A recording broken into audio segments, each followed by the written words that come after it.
Time सच में बहुत powerful होता है। ऐसी ऐसी चीजें ठीक कर देता है, हील कर देता है, जिससे आपने कभी सोचा भी नहीं होता है कि आप निकल पाओगे और सब कुछ एकदम से ट्रैक पे आ जाता है। पता है, मेरी एंटायर स्कूल लाइफ में, मेरी एंटायर कॉलेज लाइफ में मैं बहुत ही ज्यादा इनसिक्योर लड़की होती थी। अपनी लुक्स को लेके बहुत ही ज्यादा डाउट में रहती। Am I good enough? Why did this happen to me? इस तरीके के क्वेश्चंस मेरे माइंड में आते थे। और मेरे कभी अच्छे दोस्त नहीं थे, मेरे कभी दोस्त बन ही नहीं पाए ऑनेस्टली। आज भी गिनती के 1 या 2 दोस्त है मेरे, जिनसे मेरी रेगुलर कोई बात नहीं होती, ज्यादा मैं उनसे मिलती नहीं हूँ, लेकिन फिर भी I can consider them as my friends.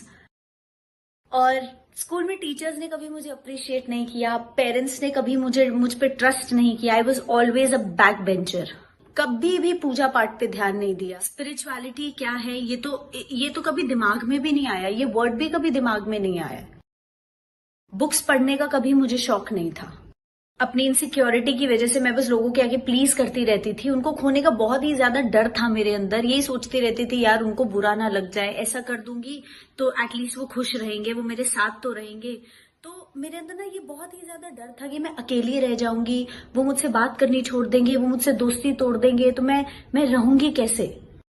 ऐसी थी मैं। पर फिर एक टाइम आया when I lost my grandfather, जिनके मैं सबसे ज्यादा क्लोज थी, और उनकी डेथ के बाद एवरीथिंग चेंज्ड। मेरे लाइफ को देखने का पर्सपेक्टिव चेंज हो गया। मैं पॉजिटिव रहने लगी, मेडिटेशन की तरफ मेरा ध्यान गया। मेरे लाइफ को बेटर तरीके से समझना और खुद को जानना शुरू किया। सेल्फ लव प्रैक्टिस करने लगी मैं। इनसिक्योरिटी को ओवरकम किया, कॉन्फिडेंस बूस्ट अप हुआ, सब कुछ बदल गया। भगवान की तरफ मैंने एक कदम बढ़ाया और लिटरली ये जानना शुरू किया कि भगवान के बिना जिंदगी कुछ नहीं है। There is nothing without your deity. You can't live without your deity. और पता है, जब आप अपने deity की तरफ एक स्टेप बढ़ाओगे ना, वो अपने आप आपकी तरफ 99 स्टेप्स बढ़ाते हैं। धीरे धीरे सब कुछ होता चला गया, सब कुछ बदल गया। मैंने फेलियर्स का भी सामना किया है एंड मैं आज तक फेलियर्स का सामना कर रही हूँ, लेकिन मैं खुद को संभालने लगी हूँ। I've learned to handle myself. जब भी कोई लो टाइम आता है, मुझे एटलीस्ट किसी और की जरूरत नहीं है कि कोई मुझे आके संभाले। इमोशनल ब्रेकडाउन मेरा भी होता है। मेरी लाइफ कोई परफेक्ट लाइफ नहीं है और किसी की लाइफ परफेक्ट नहीं होती। सबकी लाइफ में कोई ना कोई कमी होती है, लेकिन मेरे अंदर जो इनसिक्योरिटी थी, जो डर था कि ऐसा हो गया तो वैसा, वो मैंने चीज ओवरकम करी है। मैं डरती नहीं हूं। अब ये लगता है जो होगा देखा जाएगा, मैं सब संभाल लूंगी। और ये सारे चेंजेस मेरे अंदर आए 23 की एज के बाद। उससे पहले I was a different person, but 23 की एज के बाद I became a complete different person. तो हम बहुत जल्दी अपनी लाइफ को दूसरों की लाइफ से कंपेयर करने लग जाते हैं कि यार वो तो 23 में उसको बेटर जॉब मिल गई, शादी भी हो रही है, फाइनली वो सेटल हो रहे हैं, और मैं 28 की एज में भी कंफ्यूज्ड हूँ। आपका अपना टाइम है, उनका अपना टाइम है। अपनी लाइफ को किसी की लाइफ से कंपेयर मत करो। ये सोचो जब टाइम आएगा ना, तब चीजें बहुत ही सुंदर निकल के आती हैं।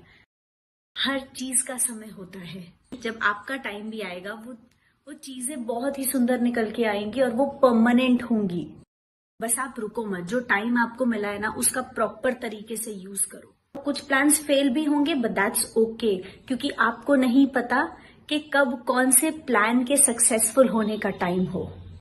हर चीज के लिए प्रिपेयर्ड रहो कि लाइफ में कुछ भी हो जाए, I am ready for everything. अपने आप को ये बोलते जाओ कि मेरे साथ सब कुछ बहुत अच्छा हो रहा है, कुछ गलत हो ही नहीं रहा है, मैं तो सब कुछ इजीली संभाल सकता हूँ। और खुद को ये समझाओ कि जब मेरा समय आएगा बहुत ही अच्छा आएगा, कि सब देखते रह जाएंगे। आज जो लोग मुझ पर उंगली उठा रहे हैं, कल वही लोग मेरे लिए तालियां बजाएंगे। Keep this attitude always. जब भी लगे कि लाइफ में फंस गए हो, मोटिवेट योरसेल्फ, क्योंकि बाहर की जो मोटिवेशन होती है ना, वो बस थोड़ी देर के लिए होती है। कि पहले आप गाना सुन लोगे, कर हर मैदान फतेह, काम पे लगोगे, प्लान्स बनाओगे, दूसरे दिन सब कुछ ठंडा पड़ जाता है। लेकिन अपने अंदर की जो मोटिवेशन होती है ना, जो अपने अंदर की आवाज होती है, जो आप अपने आप को सुनाते हो, अपने आप को आप खुद जो मोटिवेशन देते हो, दैट इज परमानेंट। वो लाइफ टाइम की आवाज होती है, क्योंकि वो आपकी आवाज है। वो कभी ठंडी नहीं पड़ेगी, क्योंकि आपको आपसे बेहतर कोई नहीं जानता। Remember this. वक्त बदलते देर नहीं लगती। वक्त कभी भी कैसा भी आ सकता है, तो तैयार रहो, समय पर भरोसा रखो।